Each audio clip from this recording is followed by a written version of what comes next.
ఈ బడ్జెట్ మొత్తం చూసిన తర్వాత చదివిన తర్వాత చిన్నప్పటి ఒక కథ గుర్తొచ్చింది అధ్యక్ష. చిన్నప్పుడు చదువుకున్నది. ఇది బహుశా మీ అందరికీ తెలుసు. పులి బాటసారి అనే పంచతంత్ర కథ యాదకొచ్చింది అధ్యక్ష. ఇది రిలవెన్స్ ఉంది కనుక ఇప్పుడు ఒకసారి చెప్పేటువంటి ప్రయత్నం చేస్తా ఉన్నా అధ్యక్ష. ఒక అడవిలో ఒక ముసలి పులి ఉండేది అధ్యక్ష. ముసలితనం వల్ల దానికి వేటాడే సత్తువ లేకుండా పోయింది. దానికోసం అదొక ఉపాయం ఆలోచించింది. ఏంటంటే అది ఒక బురద గుంటలో కూర్చొని చేతిలో ఒక బంగారు కడియం పట్టుకొని దారిన పోయే బాటసారులను పిలుస్తూ ఉన్నది. ఓ బాటసారులారా, నన్ను రక్షించండి, నన్ను ఈ బురద గుంటలో నుంచి బయటకు తీసుకురండి అని చెప్పి కనబడ్డోళ్ళందరినీ అడుగుతా ఉంది అధ్యక్ష.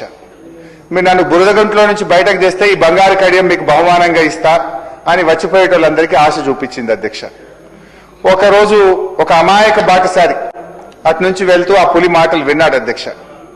ఇది ముసలి పులి కదా, దీనికి ఒంట్లో బలమైతే లేదు, ఇది నన్ను ఏమీ చెయ్యదనుకోని పాపం బేఫికర్గా ఈ పులిని కాపాడదాం, ఆ బంగారు కడియాన్ని తీసుకుందామని చెప్పి దగ్గరికి పోయిండు అధ్యక్ష. లోపలికి దిగిండు అధ్యక్ష. పులిని బయటకు దిద్దామని పోతే పాపం అమాయక బాటసారి ఆ పులికి ఆహారం అయిపోయింది అధ్యక్ష.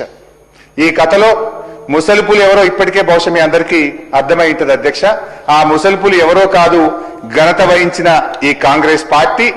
అది ఆశ చూపిన ఆ బంగారు కడియం మరో పేరే మీ 6 గ్యారెంటీలు అధ్యక్ష.